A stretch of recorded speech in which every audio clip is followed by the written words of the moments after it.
तो फाइनली दोस्तों venom 3 the last dance का लास्ट ट्रेलर आ गया है और ये सचमुच काफ़ी ज़्यादा अमेजिंग है। जैसा कि कहा गया था कुछ दिन पहले, इसका ट्रेलर का छोटा टीज़र आया था जिसमें मेंशन हुआ था कि थर्सडे को हम लोग को इसका नया ट्रेलर देखने को मिलेगा और फाइनली ये आ गया।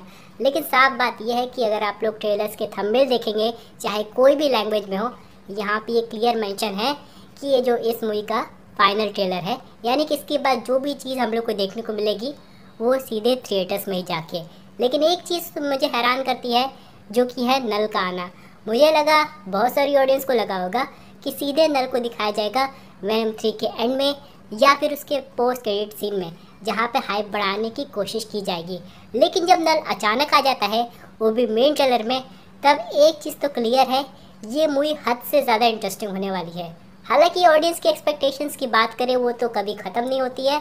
फिलहाल इस ट्रेलर में अभी क्या चल रहा है वो आज हम लोग समझने की कोशिश करें। फिलहाल आप लोग तब तक कमेंट करके बताइए कि अगर आप लोग ने वेनम 3 का ये फाइनल ट्रेलर देख लिया है तो आप इस ट्रेलर को 5 में से कितना स्टार देंगे। तो ट्रेलर की शुरुआत में हम लोग को समझ में आ गया है कि वेनम और एडी कितनी बड़ी मुसीबत में है, जहाँ पे वो लोग भाग तो रहे हैं लेकिन उनके पीछे जो पड़ा है वो और कोई नहीं, गॉड ऑफ सिम्बियोट नल है। अब ये सीन में गाइस यार मुझे पता नहीं क्यों एंटी वेनम दिखाई दे रहा है, लेकिन ये भाई नल का ही घर है तो एंटी वेनम वहाँ पे हो ही नहीं सकता है। एंटी वेनम वेनम का जस्ट अपोजिट है, जो कि एक सिंथेटिक सिम्बियोट है, लैब में बनाया गया है। इसकी अपनी खुद की नॉलेज नहीं है, खुद की विल नहीं है, ये होस्ट के थ्रू ही कंट्रोल होता है। लेकिन बात करें लैब वालों की, तो जैसा कि लीक्स में कहा जा रहा था कि लैब वाले ने ऑलरेडी वेनम के ही ब्लड से यहाँ पे 3-4 टाइप के सिम्बियोट्स को एक्सट्रैक्ट कर लिया है। और इस सिम्बियोट एक्सट्रैक्ट होने के बाद भी काफ़ी डरे सहमे से लग रहे हैं, क्योंकि उनको पता है कि नल आने वाला है। जैसा कि आप सब लोग जानते हैं, ये वेनम के सब पार्ट है और वेनम की हाइप मेमोरी से कनेक्टेड है, और इनको पता है कि अगर नल वेनम के पीछे है तो ऑटोमेटिकली इनके भी पीछे होगा। बात करते हैं कि लैब में कौन बैठा है, तो ये वही डिटेक्टिव है जो कि Venom let there be Carnage में हम लोग को दिखाई दिया था, और एंड में इसके अंदर भी सिम्बियोट आ गया था। जो कि कॉमिक्स की बात करें तो सिम्बियोट का नाम टॉक्सिन है, जो कि दिखने में ऑलमोस्ट स्पाइडरमैन जैसा दिखता है। हालांकि अभी हम लोग ने इसे कन्वर्ट होते हुए नहीं देखा, लेकिन बैरन मोर्डो का ही वेरिएंट देखने जैसा लग रहा है, जो कि लैब वालों के साथ काम कर रहा है लेकिन रहता मिलिट्री में है। बाद में हम लोग को नल के एरिया का एक और लुक दिखाई देता है, लेकिन नल की ओरिजिन क्या है, अगर ये इस मूवी में पता चल जाती ना थोड़े डिटेल में, तो ऑडियंस को और मज़ा आ जाता है कि नल आखिरकार कैसे बना। माना जाता है कि ये बिग बैंग से पहले एग्जिस्ट करता था, और भाई ये सब इतना खतरनाक है कि एडी ने हल्का सा नल का बस नाम लिया तो वेनम की और ऑलमोस्ट हालत ख़राब हो गई थी, लिटरली देखने से ही लग रहा है। अब यहाँ पे एक चीज़ हम लोग समझ गए हैं कि नल वेनम के पीछे क्यों पड़ा है। इसके लिए हम लोग को सीधे जाना पड़ेगा वेनम पार्ट 1 में, जहाँ पे रायट एक तरीके से शायद नल का ही काम कर रहा था। वो अपने जैसे और लोग को लाना चाहता था ताकि अर्थ पे जो बाकी ह्यूमंस है उन्हें कंज्यूम, लेकिन उसके लिए अनफॉर्चुनेटली वेनम ने और एडी ने मिलकर उसका प्लान ख़राब कर दिया था। बाद में अगर हम लोग यहाँ पे बात करें सिम्बियोट्स की जो अभी लैब में है, तो शायद वो वेनम की मदद करना चाहते हैं लेकिन फ़िलहाल कैद में है और वेनम की मदद नहीं भी कर पाएंगी क्योंकि उन्हें परफेक्ट होस्ट चाहिए। और इधर हम लोग बात करें एडी ब्रॉक की, तो वो छुपते छुपाते अपने आप को बचा ही रहा है, साथ में वेनम को भी बचा रहा है। अब यहाँ पे इंटरेस्टिंग पॉइंट ये आता है कि आखिरकार एडी और वेनम एक नहीं बल्कि 2 टाइप के लोगों से छुप रहे हैं। पहले तो जो क्रिएचर जिससे नल ने भेजा है, जिनको सर्वाइव करने के लिए किसी भी होस्ट की ज़रूरत नहीं है, और मेरे हिसाब से ये लोग 1-2 की तादाद में नहीं आए होंगे बल्कि हज़ारों की तादाद में आए होंगे। और दूसरे वो लोग जो कि मिलिट्री से हैं या फिर लैब से हैं, जो कि वेनम को पकड़ना चाहते हैं और उस पर और एक्सपेरिमेंट करना चाहते हैं। अब वेनम को उस यूनिवर्स में आए काफ़ी साल हो गए हैं, तो उन्हें शायद वेनम की वीकनेसेस भी पता चल गई होगी।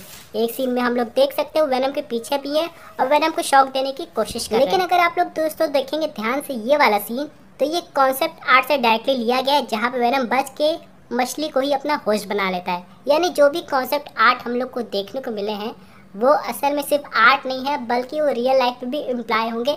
यानी वेनम एक समय में मछली बनेगा, मेढक बनेगा, और घोड़ा बनते हुए तो हम लोग ने वेनम को देख ही लिया है।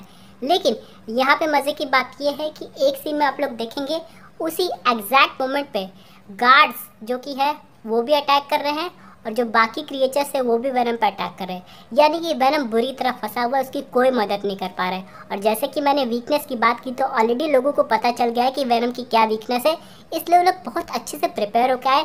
और मेरे हिसाब से मूवी में एक सीन ऐसा आएगा जब वेनम और एडी काफ़ी लंबे समय के लिए एक दूसरे से बिछड़ जाएंगे और वेनम इधर उधर भटकेगा। अब यही एक मोमेंट हो सकता है जो कि शायद वेनम के लिए टर्निंग पॉइंट हो, अगर सोनी पिक्चर्स ऐसा करने वाला हो। यानी कि अभी तो सोनी पिक्चर्स ऐसा कुछ नहीं दिखाया। फिलहाल एक सीन में हम लोग को डॉक्टर कॉनर्स के एक्टर भी दिखाई दिए हैं, जो कि हम लोग को दिखाई दिए थे द अमेजिंग स्पाइडरमैन में, जो कि इनडायरेक्ट में एक और हिंट देता है कि शायद हम लोग को इस मूवी में एंड्रू का स्पाइडरमैन देखने को मिले। और अगर ऐसा हो गया तो शायद यही वो एपिक मोमेंट होगा जब फाइनली एंड्रू का जो स्पाइडरमैन है वो हो सकता है वेनम और एडी की मदद करे, क्योंकि वेनम के पास अभी भी स्पाइडरमैन जैसी पावर नहीं आई है, ना ही वो यूनिक लोगो आया है उसके जो चेस्ट पे, जो कि स्पाइडरमैन के साथ अटैच होने के बाद आता है। हालांकि वेनम जब स्पाइडरमैन की बॉडी पे आया था, बाद में एडी ब्रॉक के पास गया था, तो एडी के वेनम के पास ऑटोमेटिकली स्पाइडरमैन जैसी हर पावर्स आ गई। लेकिन अगर वेनम सही में ऐसा करता है, यानी कि वहाँ पे वाकई में एंड्रू का स्पाइडरमैन है, उसके बाद ये एडी ब्रॉक के साथ बॉन्ड होता है, तो एडी जो है कई गुना ज़्यादा ताकतवर हो जाएगा। उसके बाद उनको रोकना ऑलमोस्ट अनस्टॉपेबल हो जाएगा। यानी कि एक तरफ वेनम और स्पाइडी मिलके नल को रोकने की कोशिश करेंगे, लेकिन मुझे लग रहा है कि नल का जितना सीन दिखाया गया उसके आगे शायद सोनी अभी इतनी जल्दीबाजी नहीं करेगा नल को सीधे अर्थ पे भेजने की। पहले नल अपने ये पंटरों को भेज रहा है, जाओ जाके वेनम को पकड़ो, उसको अपनी ताकत दिखाओ, लेकिन वेनम और एडी समहाउ उन्हें इस मूवी में बाहर फेंक देंगे, हरा देंगे, जो भी हो। पर मुझे लगता है कि नल की जो वाकई में एंट्री होगी एक्शन में, वो लाइव एक्शन स्पाइडरवर्स मूवी में होगी, जब यहाँ पे वेनम और बाकी स्पाइडरमैन मिलके नल को हराने की कोशिश करेंगे। अब ये जो सिम्बियोट्स हम लोग को लैब में दिखाए गए दोस्तों, ये या तो हो सकता है अलग अलग होस्ट अपना किसी तरह ऑक्यूपाई कर ले, या फिर एक साथ मर्ज होके एक नया सिम्बियोट बन जाए, जो कि है हाइब्रिड। अब यहाँ पे हम लोग ने लैशर को तो देखा है, हालांकि लैशर की इमेज हम लोग को दिखाई गई, लेकिन जो फाइनल ट्रेलर आया इसमें हम लोग को लैशर का लुक देखने को नहीं मिला। फिलहाल यहाँ पे सबसे इम्पोर्टेंट बात यह है कि कॉमिक्स में नल ने अपने नेक्रासॉर्ड की मदद से सेलेशियल का जो सर है वो उसके धड़ से अलग कर दिया था, और नेक्रासॉर्ड हम लोग ने already Thor love and thunder में देख ली है। और यहाँ पे नल को दिखा के एक चीज़ कंफर्म हो गया है कि वो जो नेक्रासॉर्ड थी वो हो सकता है नल के रियल नेक्रासॉर्ड की एक सब पार्ट हो, और यहाँ पे ओरिजिनल नेक्रासॉर्ड जो कि कई गुना ज़्यादा पावरफुल है उस नेक्रासॉर्ड से, वो अब भी नल के साथ हो। और यहाँ पे अगर ऐसा हुआ तब तो और मज़ा आ जाएगा, लेकिन नल को दिखाने के लिए उसकी पास्ट हिस्ट्री दिखाना काफ़ी ज़रूरी है कि आखिरकार वो कितना पुराना है। यानी कि वो बिग बैंग से पहले जब कंप्लीट डार्कनेस थी पूरे यूनिवर्स में, तब से वो एग्जिस्ट करता था। लेकिन क्या नल लाइव एक्शन में आ गया है, लेकिन क्या वो लिटरली वेनम और स्पाइडरमैन से फाइट करेगा, ये तो हम लोग को वेनम 3 देखने के बाद ही पता चलेगा। फिलहाल आप लोग कमेंट करके बताइए अपनी थ्योरीज की, आपको क्या लगता है, क्या वेनम 3 में स्पाइडरमैन हम लोग को देखने को मिलेगा, या फिर वेनम और एडी को अकेले ही मैटर संभालना पड़ेगा। वीडियो कैसी लगी इसके बारे में बताइएगा, और वीडियो पसंद आई तो लाइक ज़रूर कीजिएगा।